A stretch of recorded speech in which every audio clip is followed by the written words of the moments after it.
이제 기도함으로 9월 2일 월요일 새벽 기도회 시작하겠습니다. 새로운 한 주간을 시작하며 하나님을 기억할 수 있는 은혜와 믿음 주심을 감사합니다. 이 한 주간 모든 삶을 주님께 맡기고 주님 인도하심 따라 살아가길 소원하오니 하나님 우리의 마음과 생각을 다시 한번 새롭게 하시고 믿음을 더하여 주시옵소서. 특별히 간구와 합기는 많은 성도님들 최근에 감기와 또 새로운 코로나 바이러스로 인해서 힘든 시간을 보내고 있습니다.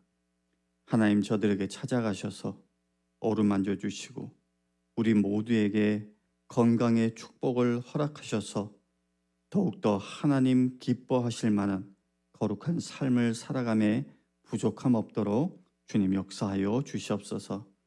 예배의 시종을 주님께 의탁하오며 거룩하신 예수님의 이름으로 기도합니다. 아멘. 다 같이 찬송가 254장 부르겠습니다.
오늘 우리에게 주시는 하나님의 말씀은 디모데전서 2장 1절에서 7절까지의 말씀입니다. 그러므로 내가 첫째로 권하노니 모든 사람을 위하여 간구와 기도와 도구와 감사를 하되 임금들과 높은 지위에 있는 모든 사람을 위하여 하라. 이는 우리가 모든 경건과 단정함으로 고요하고 평안한 생활을 하려 함이라. 이것이 우리 구주 하나님 앞에서 선하고 받으실 만한 것이니 하나님은 모든 사람이 구원을 받으며 진리를 아는 데에 이르기를 원하시느니라. 하나님은 한 분이시요 또 하나님과 사람 사이의 중보자도 한 분이시니 곧 사람이신 그리스도 예수라. 그가 모든 사람을 위하여 자기를 대속물로 주셨으니 기약이 이르러 주신 증거니라. 이를 위하여 내가 전파하는 자와 사도로 세움을 입은 것은 참말이요 거짓말이 아니니 믿음과 진리 안에서 내가 이방인의 스승이 되었노라. 하나님의 말씀입니다. 우리 성도님들 그동안의 신앙생활 가운데 각자 나름대로 열심히 기도하셨을 것이라고 생각을 합니다. 양적인 면에서 적지 않은 시간들을 기도에 그렇게 쏟으셨을 것이고 또 여러 예배와 교육을 통해서 또 다양한 유형의 기도도 드렸을 것이고 뿐만 아니라 여러 대상들을 두고도 기도하셨을 텐데요. 오늘 본문은 이 기도에 관한 권면의 말씀입니다. 1절을 보겠습니다. 그러므로 내가 첫째로 권하노니 모든 사람을 위하여 간구와 기도와 도구와 감사를 하되. 보신 것처럼 여기 1절에 다양한 기도에 대한 표현이 나오고 있죠. 간구, 기도, 도구. 이 도구는 사실 요즘 잘 쓰지 않는 말인데 중보기도라는 뜻이고요. 그리고 마지막 감사. 당시 교회 예배 때에 행해졌던 그런 여러 종류의 기도들로 보입니다. 이렇게 기도를 다양하게 표현한 성경 구절을 하나 더 찾자면 빌립보서 4장 6절 말씀일 텐데요. 아무것도 염려하지 말고 다만 모든 일에 기도와 간구로 너희 구할 것을 감사함으로 하나님께 아뢰라 라는 거죠. 오늘 1절과 비교해 보면 이 빌립보서에는 도고 이것만 빠진 세 종류의 기도가 언급되고 있습니다. 그러면 왜 사도 바울은 이렇게 기도를 여러 표현으로 말하고 있을까? 여기서 바울이 의도하는 것은 기도에 대한 세 가지, 네 가지 표현을 구분해서 기도가 이러이러한 종류들이 있습니다라고 가르치기 위한 것은 아닙니다. 오히려 기도를 여러 다른 단어들로 표현함으로써 기도가 중요합니다. 그것을 강조하기 위한 것이죠. 왜 기도가 무엇보다 중요하다라고 여겼을까요? 오늘 1절 다시 보면은 바울이 이렇게 말하고 있어요. 그러므로 내가 첫째로 권하노니. 바울이 첫째로 권하는 것이 기도였다라는 건데요. 첫째로, 이것은 순서에서 1번의 의미이기도 하겠지만 중요도 면에서도 첫 번째 1번이다라는 뜻입니다. 그러면서 바울은 그 기도의 대상이 누구여야 하는지 그것을 분명히 밝히고 있어요. 보면 뭐죠? 모든 사람을 위하여. 이 모든 사람을 위하여라는 똑같은 표현 내지는 비슷한 표현이 오늘 읽은 본문 안에서만 4번 등장하고 있는데요. 이것이 오늘 바울이 본문을 통해 기도할 것을 권면하면서 놓치지 않고 반복해서 강조하고 있는 겁니다. 모든 사람을 위하여. 따라서 1절에 간구, 기도, 도고, 감사라고 하는 다양한 기도의 표현이 사용되고 있긴 하지만 사실 바울이 모든 사람을 위해 중보하는 것이 정말로 중요하다, 강조하고 그렇게 권면하고 있다라고 이해하면 될 것 같습니다. 이 바울의 권면, 오늘날 많은 성도들에게 도전이 되지 싶습니다. 왜냐하면 오늘날 많은 그리스도인들의 기도는 자기 중심적인 그런 기도에 머물 때가 많이 있기 때문이죠. 물론 다른 사람들을 위해서 기도하는 분들 많이 있습니다. 지난 주일에 어느 권사님께서 제 손을 잡으시고는 저를 위해 기도하고 있다라고 말씀하시는데 얼마나 감사한지 몰랐습니다. 이렇게 다른 누군가를 기도하는 분들이 교회마다 적지 않게 있지만 그렇다 해도 그 범위는 어느 정도 제한적일 때가 사실은 많죠. 바울이 말한 것처럼 말 그대로 모든 사람들을 위하여 중보 기도하는 그런 경우는 상대적으로 적지 않은가 싶습니다. 그 중보 기도의 대상에 있어서 우리와 그리고 본문 사이에 다른 점을 한 가지 찾자라고 한다면 오늘 2절이지 않을까 싶어요. 임금들과 높은 지위에 있는 모든 사람을 위하여 하라. 이 말은 모든 사람을 위해서 중보기도 하는데 그 모든 사람 안에 임금들과 높은 지위에 있는 사람들도 포함하여 기도하라라는 거예요. 그런데 여러분, 이게 쉽습니까? 곧 있으면 미국 대선이 있죠. 각자의 정치 성향에 따라서 지지 후보가 다르고 그리고 우리가 처한 삶의 자리와 형편에 따라서도 선호하는 사람이 바뀔 수가 있습니다.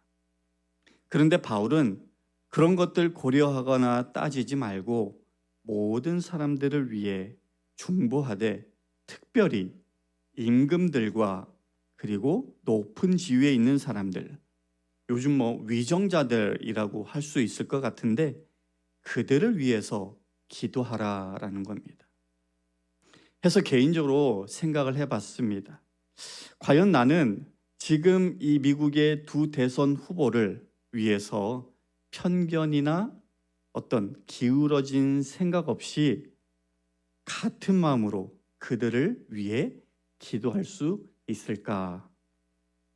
누가 지도자가 되든 그 사람이 하나님의 뜻을 묻고 정말 하나님의 나라와 의를 위해 정치하기를 기도할 수는 있을 것 같은데 제 마음까지 다 담아가지고 간절하게 저들을 위해 중보까지는 솔직히 잘 모르겠다라는 생각이 들었습니다. 사실 내가 아는 사람들만을 위해서 중보 기도하는 것도 어찌 보면은 결코 쉬운 일이 아닌데 왜 바울은 왕과 같은 그 높은 지위에 있는 자들까지도 중보하라라고 한 것일까요? 그것도 사실 당시 생각해 보면 당시의 사회 지배 계층에 있는 사람들은요, 예수 그리스도의 그 복음에 대해서 호의적이지 않았을 뿐만 아니라 오히려 적대적이었고 그래서 복음 전도자와 교회를 핍박하는 그런 편에 서는 경우가 많았다라는 것을 우리가 생각한다면 그런데 그런 자들을 위해서도 기도하라. 어째서일까요? 2절 후반절에 그 이유가 있습니다. 임금들과 높은 지위에 있는 모든 사람을 위하여 하라. 이는 우리가 모든 경건과 단정한 중에 고요하고 평안한 생활을 하려 함이니라. 여러분, 이것을 우리가 어떻게 해석하고 적용해야 할까요? 우리가 평안해지기 위해서 교회를 박해하거나 불의한 모습으로 정치하는 자들까지도 우리가 기도해야 하는 것일까? 이 구절의 내용을 이해함에 있어서 도움이 될 만한 다른 성경 구절이 하나 있는데요. 예레미야 29장 7절 말씀입니다. 너희는 내가 사로잡혀 가게 한 그 성읍에 평안하기를 힘쓰고 위하여 여호와께 기도하라. 이는 그 성이 평안함으로 너희도 평안할 것임이니라. 이 구절은요, 유다가 바벨론의 포로로 끌려가기 직전에 하나님께서 선지자 예레미야의 입을 통해서 하신 말씀인데요. 이것에 대한 추가적인 설명은 드리지 않아도 다 이해하실 것이라고 생각합니다. 어쨌든 바울은 성도들이 위정자들을 위해서 기도함으로써 하나님께서 그들의 마음을 감동시키시고 그래서 그들이 변화되어 교회에 대한 박해를 멈추고 오히려 복음 전파에 도움이 되는 그런 역할을 할 수 있기를 기대하는 마음으로 그들을 위해서 기도하라라고 한 게 아닐까 싶습니다. 아무튼 모든 사람을 위해서, 특별히 위정자들을 위해서 기도해야 하는 이유, 고요하고 평안한 생활도 하려 합니다라는 이것에 더해서 3절은 더 본질적인 말씀을 하고 있습니다. 이것이 우리 구주 하나님 앞에 선하고 받으실 만한 것이니. 왜 위정자들을 포함하여 모든 사람을 위해 중보하는 것이 하나님 앞에 좋은 일이고 하나님께 기쁨을 드리는 일일까요? 그것은 예수 그리스도의 그 복음의 보편성을 생각하면 답이 금방 나옵니다. 오늘 5절, 6절에 이 복음에 대한 내용이 담겨 있는데요. 하나님은 한 분이시요 또 하나님과 사람 사이의 중보자도 한 분이시니 곧 사람이신 그리스도 예수라. 그가 모든 사람을 위하여 자기를 대속물로 주셨으니 기약이 이르러 주신 증거니라. 하나님과 사람 사이에 중보자 되신 예수님께서 자신을 대속물로 주셨다.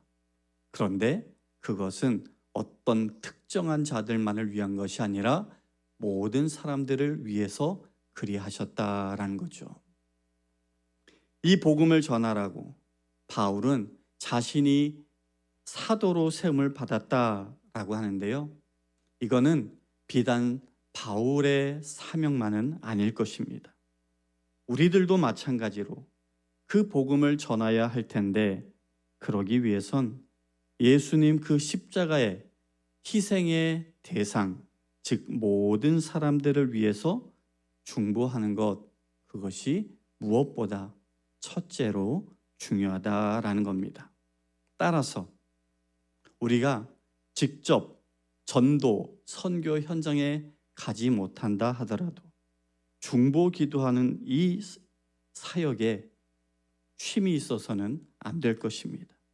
사실 거창하게 지금 당장 정말 모든 사람들을 위해서 중보하는 것은 비현실적일 수도 있겠지만 우선 나 중심에서 조금 벗어나서 그 지경을 조금씩 넓히고 형식적인 기도가 아니라 정말 주님의 마음으로 기도함으로써 모든 사람들을 위해 지금도 일하시는 하나님의 그 구원의 역사에 참여할 수 있는 저와 여러분들 모든 성도님들 되시기를 주님의 이름으로 간절히 축원합니다. 기도하겠습니다. 하나님, 우리의 기도 그 대상의 지경이 넓어지기를 원합니다. 나와 내 가족, 내 교회, 내 지역, 내 나라를 넘어서 모든 사람이 구원받고 또 진리를 아는 데까지 이르기를 바라시는 그 하나님의 마음으로 우리들 모두 모든 사람들을 위해서 중보하는 자들, 기도하는 자들 되게 하여 주시옵소서. 특별히 위정자들이 하나님을 바로 알고 하나님의 선하신 뜻 가운데 정치할 수 있기를 간절히 기도할 수 있는 우리들 될 수 있도록 주님 도와주시옵소서. 이제는 우리의 유일한 중보자, 구원자 되시는 예수 그리스도의 은혜와 예수님을 우리를 위한 대속물로 아낌없이 주신 하나님의 그 헤아릴 수 없는 사랑과 지금도 말할 수 없는 탄식으로 우리를 위해 친히 간구하시는 성령님의 역사심이 오늘 하루 모든 사람을 위해 중보하며 살기를 결단하고 나아가는 모든 성도님들 머리머리 위에 지금부터 영원까지 함께 하시기를 간절히 축원하옵나이다. 아멘.